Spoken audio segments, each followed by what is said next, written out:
Perguntaram a Jesus, quais os sinais haveriam de sua vinda e do fim do mundo? Resposta, e haverá fomes, e pestes e terremotos em vários lugares, e quando os filhos começarem a matar os pais a matarem os filhos. Isso já está ocorrendo, infelizmente. Isso é o fim do mundo na tela. Este vizinho escutou uma discussão depois da meia-noite. Só briga, grito, mas não imaginei que fosse de lá. Eu achei que era de outro lugar, jamais pensei que fosse eles. Naquele exato momento, o casal estava sendo assassinado. Gritando, para com isso, para, não estava calmo, super calmo. E ele falava o que pra você? Eu que falei pra ele, eu falei, você chega em casa e encontra seus pais mortos, por que você não pede ajuda? Aí ele ficou tremendo, chorando, só isso, não falava mais nada. Cristiano Pereira Martins, de 22 anos, estava desempregado. Confessou o crime na delegacia de homicídios em São Bernardo do Campo. O que levou você a cometer um crime contra seu pai e sua mãe, hein? Tem nada pra falar? Ele disse que matou os pais Marinalvo e Lindinalva Martins a facadas com a ajuda do amigo Gilmar Moreira, de 22 anos, que está foragido por causa de uma discussão em família. O pai entrou em luta corporal com o filho. Na briga, ele recebeu os golpes de faca. Assustada, a mãe, que estava dormindo no quarto, desceu as escadas e foi assassinada em seguida.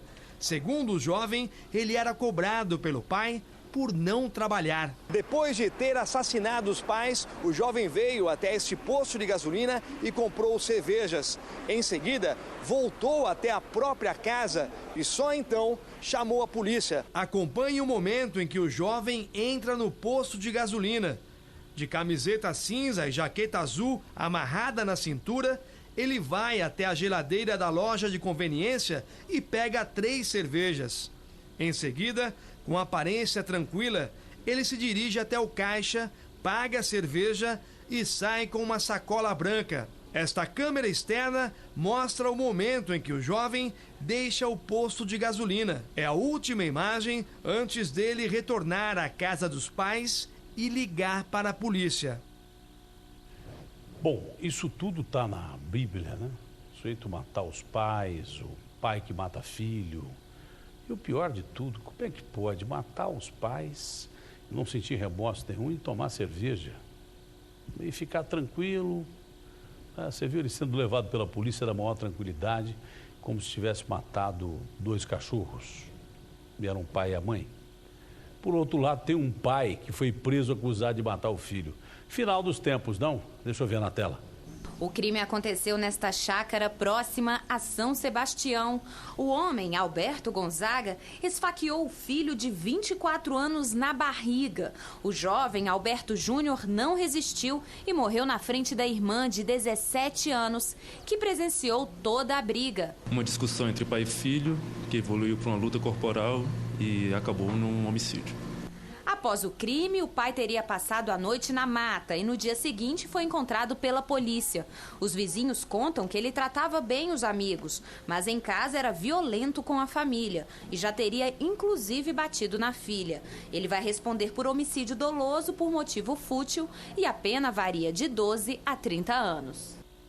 Por isso que eu acho que nós precisamos rezar muito, orar muito, pedir a Deus que nos afaste de todo o mal que existe nesse planeta. Porque a família, não só no Brasil, mas no mundo, está rachada, quebrada no meio. O demônio, em muitos casos, vence, entendeu?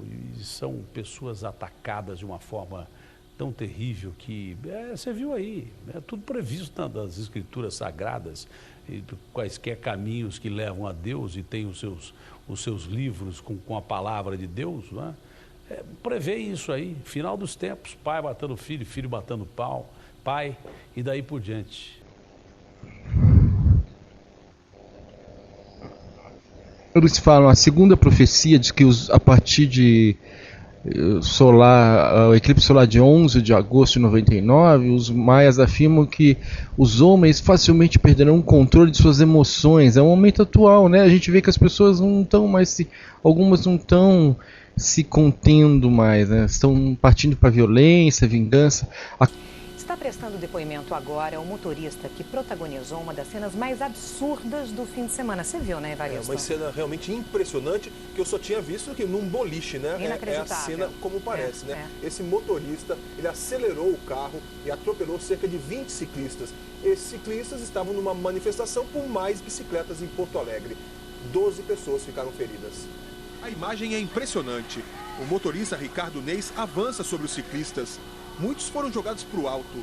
Acompanhe novamente a cena em câmera lenta. As imagens foram divulgadas ontem na internet pelo grupo que organizou a manifestação por mais bicicletas nas ruas, na sexta-feira. Ricardo Neis, que tem 47 anos, é funcionário do Banco Central e fugiu sem prestar socorro aos feridos. A gente viu o carro escapando, então eu e mais uns amigos que ainda estávamos em condição de pedalar, a gente seguiu atrás dele, eu tive que desviar de pessoas caídas no chão, de bicicletas jogadas. O carro foi encontrado abandonado no sábado com marcas do atropelamento. 12 pessoas receberam atendimento médico. Felizmente, nenhuma delas teve ferimentos graves. É tão inacreditável isso, né? Bom, amanhã... Será que estamos sendo obsediados? Será que é a ação do demônio em nós? Mas crentes cristãos contam que, no fim dos dias, Satanás vai cobrar um alto preço daqueles que ele seduziu, escravidão em seu exército do mal. Alguns também acreditam que aqueles que Satanás não puder seduzir, ele vai controlar pela possessão demoníaca. Em minha avaliação de casos ou supostos casos de possessão demoníaca, em algum ponto sempre há uma propensão da pessoa a permitir que o mal entre nela. A pessoa se perde naquela escuridão.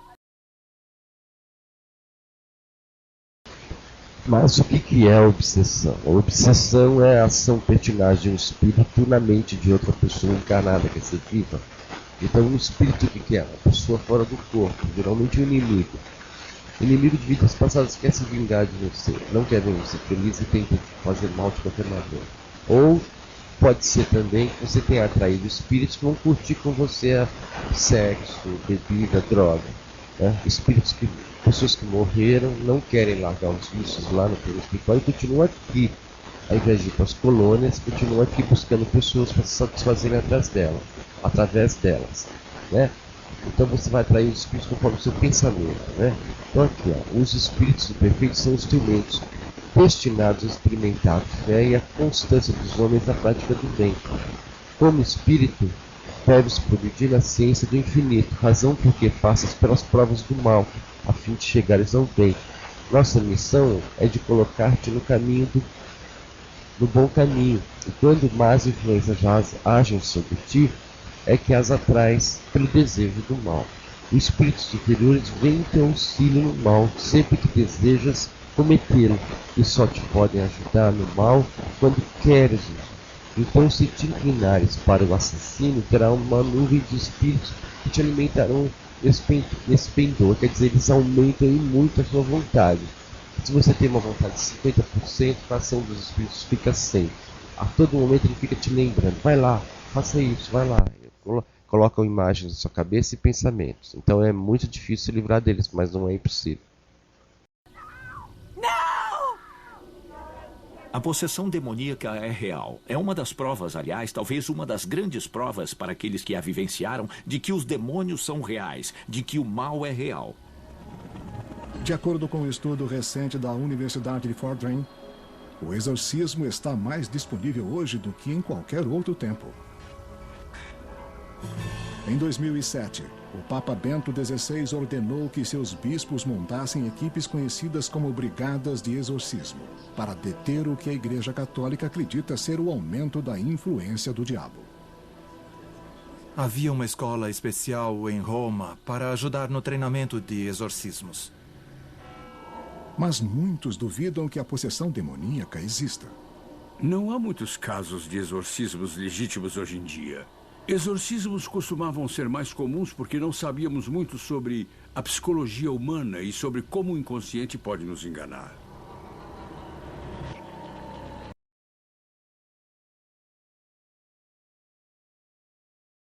Acho que é hora de ver um psiquiatra.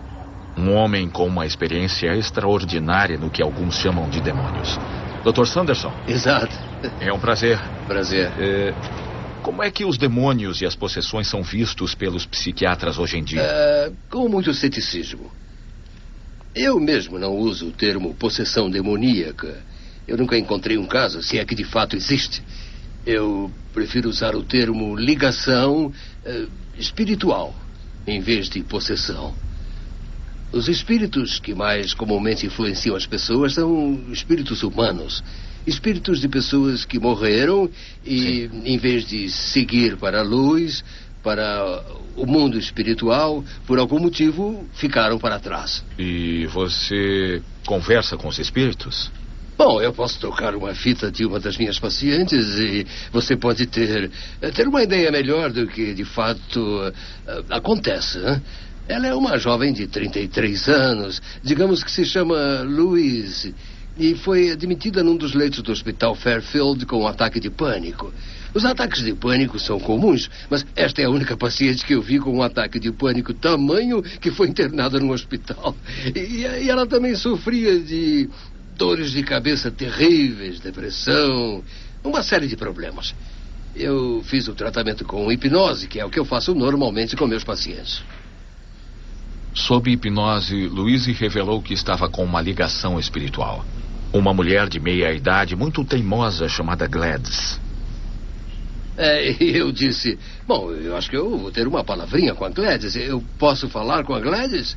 E ela disse, sim.